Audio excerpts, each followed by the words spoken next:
ഒരു പെൺകുട്ടിക്ക് ജീവിക്കാൻ നിങ്ങൾ സമ്മതിക്കില്ലേ? നിങ്ങൾ എത്ര കാലമായി വേട്ടയാടാൻ തുടങ്ങിയിട്ട്? ഈ മുഖ്യമന്ത്രിയുടെ മകളുടെ കമ്പനിക്കെതിരായിട്ട് ROC റിപ്പോർട്ട് വന്നു. അപ്പോൾ അതിൻ്റെ മുകളിൽ ഇപ്പോൾ ED കേന്ദ്ര ഏജൻസികൾക്ക് അന്വേഷണത്തിനുള്ള വഴി തുറന്നിരിക്കുക. അതിൻ്റെ മുകളിൽ ഒരു ഒത്തുതീർപ്പ് ഉണ്ടാവുമെന്നാണ് കോൺഗ്രസ് പറയുന്നത്. BJPയും CPM തമ്മിൽ കോൺഗ്രസ് എന്തും പറയുന്നൊരു പാർട്ടിയായി മാറിക്കഴിഞ്ഞിരിക്കുക. ആ VD സതീശനൊന്നും ഒരു വകതിരിവ് തന്നെ ഇല്ല. അതുകൊണ്ട് അവർ പറയുന്നതിന് എനിക്ക് നല്ലത് മറുപടി പറയാതിരിക്കില്ല. അതുകൊണ്ട് അവരുടെ ഉന്നയിക്കുന്ന പ്രശ്നങ്ങൾക്ക് യഥാർത്ഥത്തിൽ മറുപടി ഇല്ല.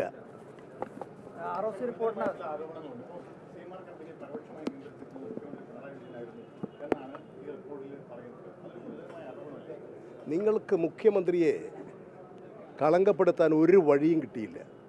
ഇപ്പോഴെന്താ പറയുന്നത്? KSIDC കേരള ഗവൺമെൻറ്റിൻ്റെ സ്ഥാപനമാണ്. ഇവിടെ എത്ര സ്ഥാപനങ്ങളുണ്ട്? പഞ്ചായത്തുകളില്ലേ?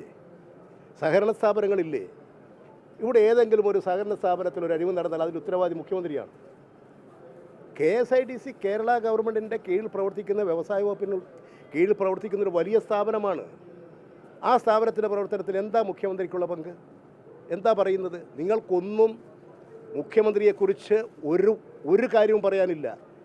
അതുകൊണ്ടിരിക്കട്ടെ, ഇതങ്ങ് ചാർത്തി കൊടുക്കുക. ഇതൊന്നും നല്ല പത്രപ്രവർത്തനമല്ല കേട്ടോ. അത് നിങ്ങൾ മനസ്സിലാക്കണം. എന്താ അദ്ദേഹത്തെക്കുറിച്ച് നിങ്ങൾക്ക് ആക്ഷേപം? ഏത് റിപ്പോർട്ട്? ആ റിപ്പോർട്ട് വന്നാൽ റിപ്പോർട്ട് ശരിയായിരിക്കും. ഒരു റിപ്പോർട്ട് ഇങ്ങനെ എഴുതി വെച്ചിരിക്കുന്നു എന്ന് പറഞ്ഞാൽ റിപ്പോർട്ടാവുമോ? വസ്തുതയാവുമോ? നിങ്ങളൊരു മുഖ്യമന്ത്രിയെ പോലെയുള്ള ഒരാളെക്കുറിച്ച് ആക്ഷേപം പറയുമ്പോൾ നിങ്ങളൊന്ന് ആലോചിക്കണ്ടേ? ശരിയാണോ അത് മുഖ്യമന്ത്രിയെക്കുറിച്ച് പറഞ്ഞത്? KSIDCയുമായിട്ടുള്ള പ്രശ്നമല്ലേ നിങ്ങൾ മുഖ്യമന്ത്രിയിലേക്ക് ആക്ഷേപം ഉന്നയിപ്പിച്ചത്? നിങ്ങൾ എത്രമാത്രം ബാലിശമായിട്ടുള്ള കാര്യമാണ് മുഖ്യമന്ത്രി ആക്രമിക്കുക. നിങ്ങൾ KSIDC ഉപയോഗിക്കുക. എത്ര തെറ്റാണത്?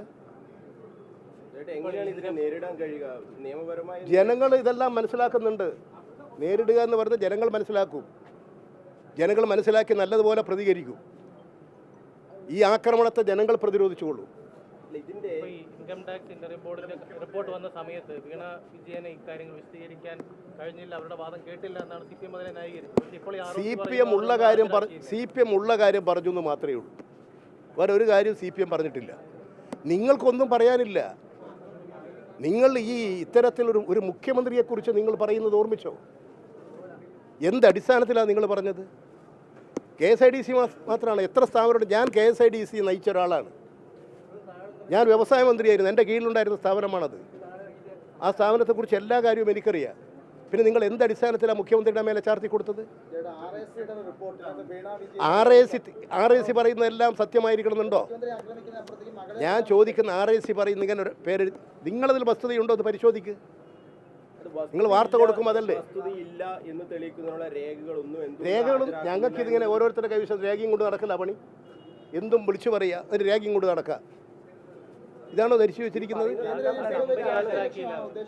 അതിലെന്താ സംശയം? നിങ്ങൾക്ക് തന്നെ ഞാനതാ പറഞ്ഞ കേരളത്തിൻ്റെ മുഖ്യമന്ത്രിയെക്കുറിച്ച് നിങ്ങളൊരു ആക്ഷേപം ഉന്നയിക്കുമ്പോൾ എന്തെങ്കിലും 1% വസ്തുത വേണ്ടേ?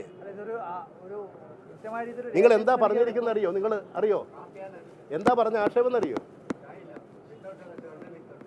അതാദ്യം നിങ്ങൾ മനസ്സിലാക്കുക. എന്താ ആക്ഷേപം? KSIDCക്ക് ഷെയർ ഉണ്ട് അത്രേ.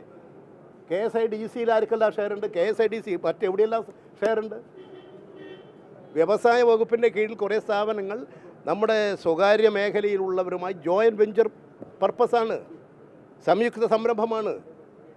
ഈ കേരളത്തിലെ തന്നെ വലിയ വിദേശത്തുള്ള പ്രവാസികൾ, പിന്നെ വൻ വ്യാപാരികൾ, അവർ ഇൻവെസ്റ്റേഴ്സ് ഉണ്ട്, അവരുമായിട്ടുള്ള വ്യാപാരങ്ങളുണ്ട്. അങ്ങനെ ഒരു പൊതുമേഖലാ സ്ഥാപനം ഒരു അവരുടെ നിയമവ്യവസ്ഥക്കനുസരിച്ചൊരു ഷെയർ എടുത്തു. അത് മുഖ്യമന്ത്രിയാണ് അതിൻ്റെ ആൾ.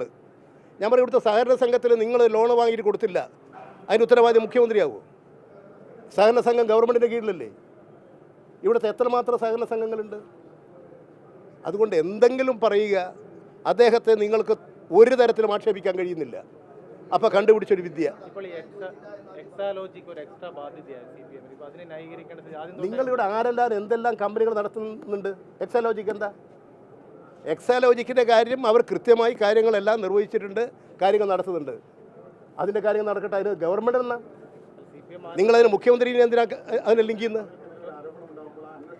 ഞാൻ ചോദിക്കട്ടെ, മുഖ്യമന്ത്രിക്ക് നേരെ എന്ത് ആക്ഷേപമാണ്? CPM ന്യായീകരിച്ചിട്ടില്ലല്ലോ. CPM ഉള്ള കാര്യം പറഞ്ഞു. ഞാൻ ചോദിക്കുന്നത്, ഒരു പെൺകുട്ടിക്ക് ജീവിക്കാൻ നിങ്ങൾ സമ്മതിക്കില്ലേ?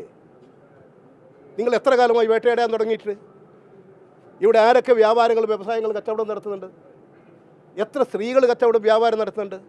IT മേഖലയിൽ എത്ര പെൺകുട്ടികൾ വർക്ക് ചെയ്യുന്നുണ്ട്? ഇതൊരു പെൺകുട്ടി IT മേഖലയിൽ പ്രഗത്ഭയാണ്, ഒരു സംരംഭം ആരംഭിക്കുന്നു. അത് നടത്തി ജീവിക്കാൻ സമ്മതിക്കില്ല എന്നാണോ? വേട്ടയാടുകയാണോ? ഒരു സ്ത്രീത്വത്തെയാണ് വേട്ടയാടുന്നത്. ഒരു സ്ത്രീയാണ് വേട്ടയാടുന്നത്, ഒരു പെൺകുട്ടിയാണ് വേട്ടയാടുന്നത്. നിങ്ങൾ എന്ത് പറഞ്ഞിട്ട് എന്താ അവർ ചെയ്ത തെറ്റ്? തെറ്റുണ്ടെങ്കിൽ തെറ്റുള്ളവർ കണ്ടുപിടിക്കട്ടെ, നടപടി സ്വീകരിക്കട്ടെ. എന്ത് മാധ്യമം? ഏത് മാധ്യമമാണ് കണ്ടെത്തിയത്? ഒരു ഏജൻസിയും കണ്ടെത്തിയിട്ടില്ല, ഒരു മാധ്യമവും കണ്ടെത്തിയിട്ടില്ല, ഒരു തെറ്റും കാണുന്നില്ല. ഈ ആർക്കെങ്കിലും വേണ്ടി, UDF-നും BJP-ക്കും വേണ്ടി അവർ പ്രചരിപ്പിക്കുന്ന കാര്യങ്ങൾ ഏറ്റുപിടിച്ച് പറയാനൊന്നും ഞങ്ങളില്ല. അതുകൊണ്ട് ഞങ്ങൾ വസ്തുതാപരമായ കാര്യങ്ങളാണ് പറയുന്നത്.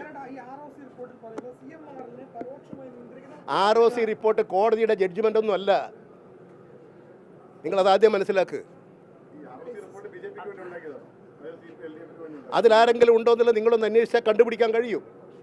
നിങ്ങൾ നോക്കൂ എന്തടിസ്ഥാനത്തിലാണ്. ഞാനിത് കേട്ടപ്പോൾ തന്നെ എനിക്ക് ഈ വ്യവസായ വകുപ്പ് കൈകാര്യം ചെയ്ത ഒരാളെന്നുള്ള നിലയിൽ ഈ ഷെയറിനെ സംബന്ധിച്ചൊക്കെ എനിക്കറിയാം. ആരെല്ലാമുണ്ട് ഷെയർ? യൂസഫ് അലിക്ക് ഇവിടെ ഷെയറില്ലേ? രവി പിള്ളക്ക് ഇവിടുത്തെ സ്ഥാപനങ്ങളിൽ ഷെയറില്ലേ? നിങ്ങളിത് എന്ത് കണ്ടിട്ടാണ് പറയുന്നത്?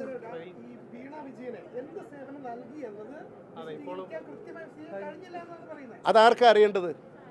ആ കമ്പനിക്ക് പണം കൊടുക്കുന്നവരല്ലേ?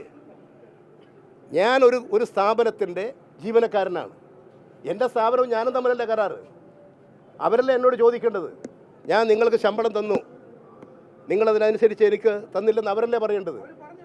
അവരൊരു കാര്യവും പറഞ്ഞിട്ടില്ല. നിങ്ങൾ ആര് പറഞ്ഞു എന്ന്?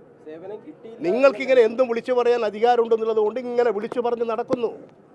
നിങ്ങൾ ഇത്തരത്തിലുള്ള തെറ്റായ പ്രചരണങ്ങൾ നിർത്തൂ, വസ്തുതകളിലേക്ക് കടക്കൂ, കാര്യങ്ങൾ മനസ്സിലാക്കൂ. ഒരു പെൺകുട്ടിയെ ജീവിക്കാൻ അനുവദിക്കൂ.